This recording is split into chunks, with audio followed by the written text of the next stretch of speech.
Hello dear students and welcome back to my channel. In today's video, I am going to explain the summary of the Apology of Socrates. This is a prose lesson taken from degree first semester English. Students, you can get full marks in the exam for this summary.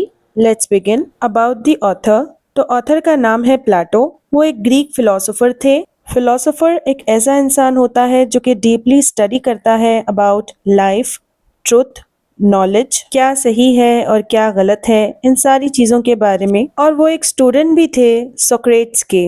Socrates भी एक Greek philosopher थे और वो पहले सबसे ज़्यादा great philosopher माने जाते थे। वो लोगों से सिंपल क्वेश्चंस पूछा करते थे जिसकी वजह से लोग डीपली किसी भी बात को लेकर सोचते थे। वो यकीन रखते थे सच, विजडम यानी कि समझदारी में और एक अच्छी ज़िंदगी जीने में। ऐसे ग्रेट फिलोसोफर के स्टूडेंट थे प्लाटो। प्लाटो के फेमस वर्क्स हैं नंबर 1 द रिपब्लिक। ये एक किताब है जिसमें वो बताते हैं कि किस तरह आप एक फेयर और एक अच्छी सोसाइटी बना सकते हो। Second famous work is the Symposium. ये किताब है जो कि एक्सप्लेन करती है idea of love. Third famous work is Phaedrus. ये बुक लव, सोल और अच्छी स्पीकिंग के बारे में है, यानी कि अच्छा बोलना। अब प्लाटो जैसे फिलोसोफर की जो भी राइटिंग्स है वो इसलिए ज़्यादा इम्पोर्टेंट हो गई क्योंकि उन्होंने बचाया है और एक्सप्लेन किया है उन आइडियाज़ को जो कि उनके टीचर के थे, यानी कि वो आइडियाज़ सोक्रेट्स के थे। और सोक्रेट्स ने कभी भी कोई भी किताब नहीं लिखी खुद से। Explanation. The apology of Socrates lesson कहानी बताता है सोक्रेट्स के बारे में। Socrates trial in Athens in 399 BC। यहाँ पर ट्रायल का मतलब है court case.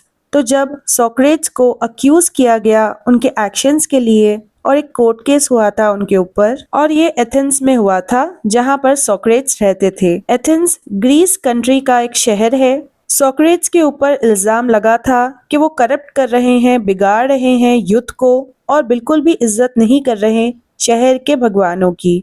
Respecting the gods of the city. यहाँ पर युद्ध का मतलब है यंग जनरेशन और अक्यूज्ड का मतलब है इल्जाम यानी कि ब्लेम। सोक्रेट्स जो है वो बिल्कुल भी किसी भी फैंसी लैंग्वेज का इस्तेमाल नहीं करते थे, बल्कि वो बात करते थे एकदम सिंपल वे में और सच्चे वे में। वो कहते हैं कि सबसे बड़ा खतरा, द ग्रेटेस्ट डेंजर, उन लोगों से नहीं आया जो कि अभी उस पर इल्जाम डाल रहे हैं, हिज प्रेजेंट अक्यूजर्स, बल्कि पुरानी खबरों से आया, बट फ्रॉम ओल्ड रूमर्स। लोग उसके बारे में गलत यकीन रखते थे कि वो स्टडी करता है हेवेंस के बारे में, यानी कि जन्नत के बारे में, स्वर्ग के बारे में और उन चीज़ों के बारे में जो कि अर्थ के नीचे है। और ये भी यकीन रखते थे कि वो काफ़ी ज़्यादा चालाकी की ट्रिक्स यूज़ करता था बहसों में, यानी कि आर्ग्यूमेंट्स में। सोक्रेट्स एक्सप्लेन करते हैं कि किस तरह उनकी इज्जत बनी कि वो समझदार है और वो कहाँ से स्टार्ट हुआ। यहाँ पर रेपुटेशन का मतलब है इज्जत। तो सोक्रेट्स के एक दोस्त थे जिनका नाम था कायरफन। वो जाते हैं डेल्फी। डेल्फी एक एंशियंट ग्रीक जगह है जहाँ पर लोग एंशियंट ग्रीक गॉड से एडवाइस लेने जाते हैं। तो वहाँ पर एक ओरेकल होता है, यानी कि एक पर्सन जिसे प्रीस्ट या फिर प्रीस्टेस कहते हैं, जो इस रिलीजियस प्लेस पर रहता है और जो लोगों के फ्यूचर प्रेडिक्ट करता है, यानी कि बताता है। तो कायरफिन जाकर पूछता है ओरेकल से, जो कि बताता है कि कोई भी इंसान सोक्रेट्स जितना समझदार नहीं है।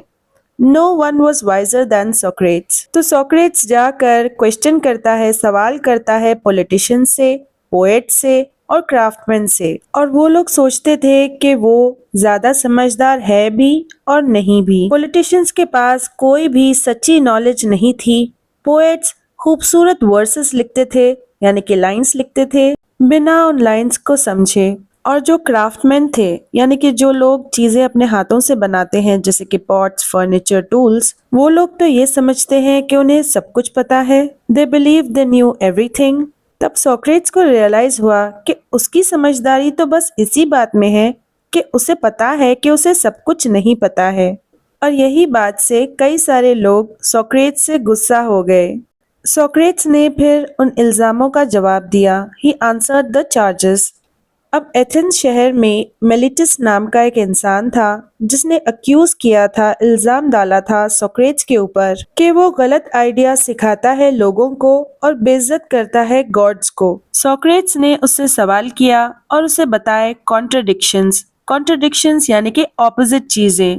सोक्रेट्स ने सवाल किया कि अकेला अगर वो ही बिगाड़ रहा है, खराब कर रहा है यंगर जनरेशन को, तो फिर इन लोगों को इम्प्रूव यानी कि बेहतर किसने बनाया है? इस बात का मेलिटस के पास कोई जवाब नहीं था। फिर सोक्रेट्स कहता है ये तो बेवकूफ़ी है कि तुम मुझ पर इल्ज़ाम लगा रहे हो दोनों ही चीज़ों का। एक है एथियज्म यानी कि जब आप गॉड पर बिलीव ही नहीं करते हो, और दूसरा है bringing in new divine beings यानी कि आप नए गॉड्स को इंट्रोड्यूस करते हो, नए रिलीजियस आइडियाज जो कि एक्सेप्ट नहीं किए जाते हैं शहर में, उन्हें लाते हो। फिर सोक्रेट्स डिक्लेयर करता है, इस बात को अनाउंस करता है कि उसे गॉड ने भेजा है कि वो लोगों से सवाल करे और लोगों को ये सिखाए कि उन्हें अहमियत देनी चाहिए। They must value virtue over wealth.